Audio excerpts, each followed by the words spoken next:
Alright guys, good morning. So this is another day. So ito yung makanak naming backyard. Asawa ko, yan, kalaro-laro. Pero alis na kami.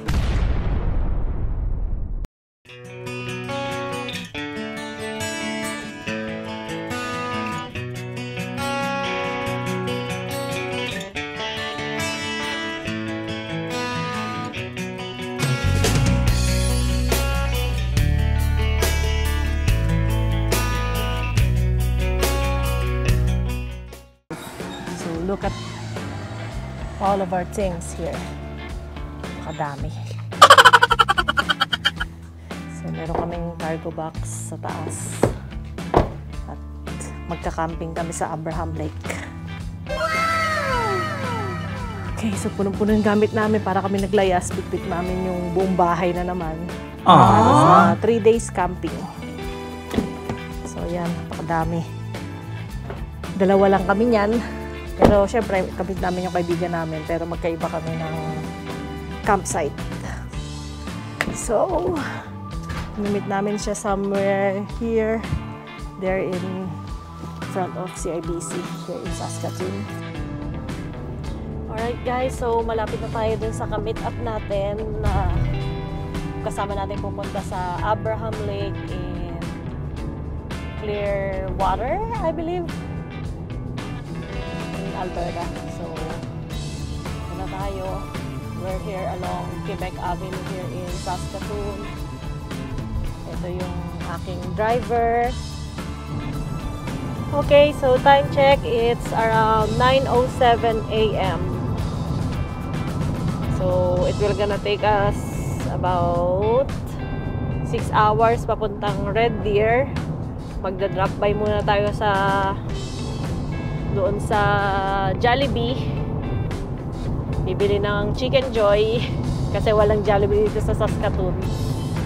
So pupunta muna kami ng Jollibee doon. So it will gonna take us about almost 6 hours drive. Pero baka mag-uminto kami halfway para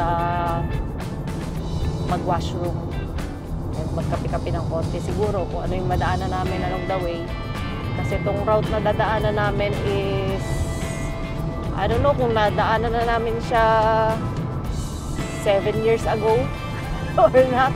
Pero it feels like new route na naman sa amin. Pero tignan natin.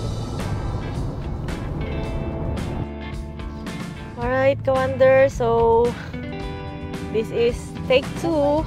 Time check, it's already 10:05. So, it's an hour after nung last na video natin. Actually, may nakalimutan kami. Kaya, bumalik kami na naman sa bahay. Dalawa kami na kasama namin. Sa dami ng pinak namin, ayan. So, yan, nakapagpak kami ng napakadaming gamit. Eh, yung kaibigan namin, nagpabili ng Napoleones na dessert para pasalubong namin dun sa kaibigan niya, sa Red Deer. Pasalubong niya. So, ayun, itong magaling kong asawa na to, sa dami ng pinak niya, pinak niya yung mga kamatis, yung itlog na maalat, yung mga kung ano-anong dessert. Nakapagluto kami. Nakalimutan yung pinabili sa amin kahapon na pinapick up sa amin na Napoleones. So ngayon, balik kami ng bahay, pinick up namin. Tapos ito naman, nakalimutan din nila yung screen tent nila. So, balik sila rin ng bahay. No. Kaya, ayun. Andito na naman kami sa same route. Pabalik na naman kami doon sa exit ng Saskatoon. So, ayan. Nadagdagan kami ng another hour. Baka 6 o'clock or 7 o'clock na kami ng gabi darating doon sa Abraham Lake. Good luck. And hopefully, safe ang biyahe namin. So, see you again in a bit. Alright guys, so time check. It's 11 o'clock. 1 hour na kaming nagda-drive. So, same view from Saskatchewan to Alberta. Ganito lang ang makikita nyo. Field. And then, Siyempre, nandito kami sa highway ngayon papuntang Red Deer na ang daan sa lubungan talaga. Hindi katulad sa mga ibang highway papuntang Edmonton and Alberta and Calgary. Kahit papano, divided highway talaga sila na two-way lane. And then, yun nga, mas maganda sa ibang mga highway. Dito sa napuntahan namin, kanina procession talaga kami. Ang daming sasakyan. So ngayon kahit papano, isa na lang yung nasa harap namin. And then merong yung kaibigan namin nandito sa likod. So ano sila sa likod, nagda-drive. Itong driver ko, ayun, antok na siya. 1 hour pa lang nagda-drive yan. So naghahantay kami makahanap ng coffee shop sana na meron sana sa ibang small town or small town lang. Wala namang city kaming madadaanan except Red Deer na. Alright guys, so time check, it's already 2:40 p.m. So nakapag-drive na kami almost halfway. Dito kami ngayon, somewhere in Alberta. Approaching na kami ng papuntang Red Deer. So as you can see, medyo maganda ang view ngayon. Flat area pa rin siya na may konting hill na parang sa Montana, pero as you can see, may mga windmill na dito sa area. Maganda ang view dito from Saskatoon to Red Deer na kalsada. Although salubungan yung kalsada, pero hindi masyado namang masasakyan. And then, malilibang ka naman sa mga view. Kung titignan nyo, ayan, nandyan ay mga windmill. Hopefully, makapag-picture kami kung may magandang area na pwedeng pag-picturean.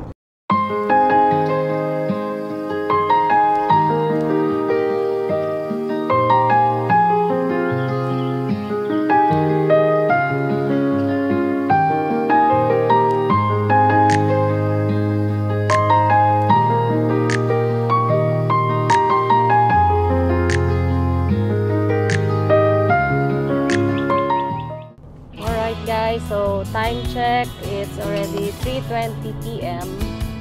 At nandito kami sa anong town ba to? Town of Stettler in Alberta. So, yan, palabas na ulit kami ng highway. Meron pa kaming about 1 hour drive papunta sa Jollibee, Red Deer. So, mag-stop by muna kami doon para bumili ng Chicken Joy. Yum, yum, yum! And then, yun, babaunin namin doon sa Abraham Lake. Okay guys, so time check for 20 p.m. Yeah, so mag-ride na kami sa Jollibee. So we're here now in Red Deer.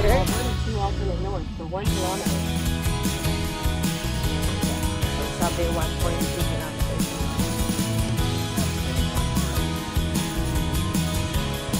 Let's see. Let's stay on this side.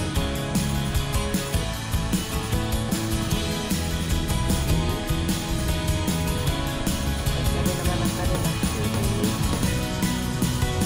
Actually, magandang location ng Red Deer kasi nasa middle lang to ng mga tourist spot ng Alberta kasi nasa gitna tong city na to ng Edmonton and Calgary. And then pag diniretso mo naman to papuntang Banff, marireach mo yung Abraham Lake. And then going to the left, Lake Louise. Going to the right, Jasper naman. So, okay itong location ng city na to. Talagang kung adventurous kang tao, kung mahilig kang mag-hike, mahilig kang maggala, napakalapit sa lahat. Okay, so guys, what's up? So, 20 kilometers na lang tayo away from to our campground. So, that's gonna be David Thompson Resort. So, now, ito na yung area ng Abraham Lake. As As you can see, maganda na yung paligid dyan. Medyo makulimlim ng konti, pero maaraw pa din naman pagka nawala ka dun sa side ng mga mountain. Pero tingnan nyo, yung windshield namin, punong-puno na ng bugs, mga patay na bugs. Kaya pagtsagaan nyo na lang muna kung medyo malabo pa yung screen, yung windshield muna. So, bukas ng umaga, itutour natin ng konti itong area ng Abraham Lake. So, mag-hiking kami sa mga falls, and then sa dam, sa canyon ng Abraham Lake, and then medyo mag-explore kami sa paligid ng Abraham Lake. So, tabayanan nyo. This is our first time na i-explore tong area na to. Pero mukhang maganda. Mukhang masusulit naman ang pag-ikot-ikot dito. Hopefully wag umulan. Pero sabi naman sa forecast, uulan siguro ng Monday. Pero sana ma-maximize natin yung pag-stay natin dito sa Abraham Lake. So yan, Blue Lake din siya. May pagka bluish yung lake niya. Tapos nagbabubbles yan. Kapag ka-winter, dinadayo siya sa sa bubble viewpoint kasi may bubble siya na nagpo-frozen. So maganda siya pag winter, tapos pwede mag-skate dyan sa ibabaw niyan. Maganda yan, maganda. May mag-ice skating.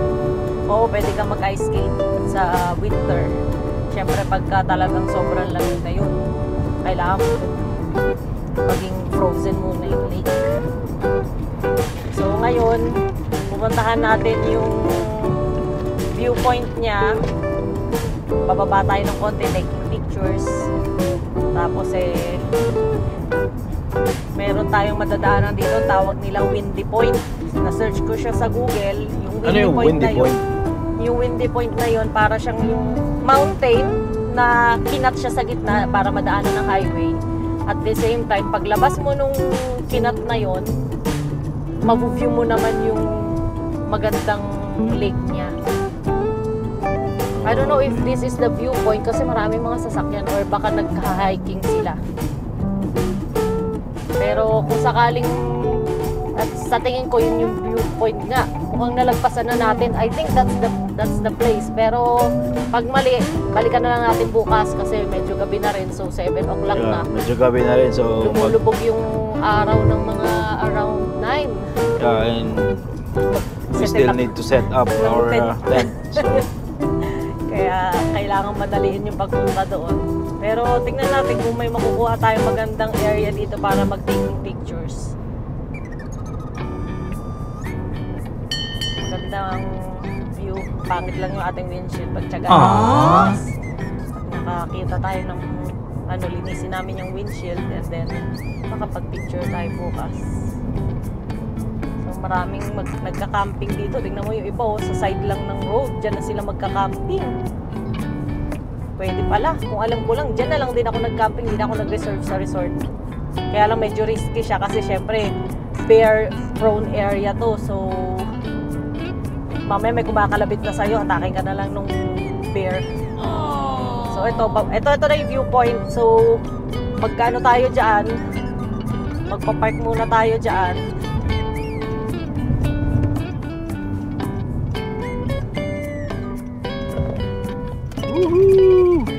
So let's see.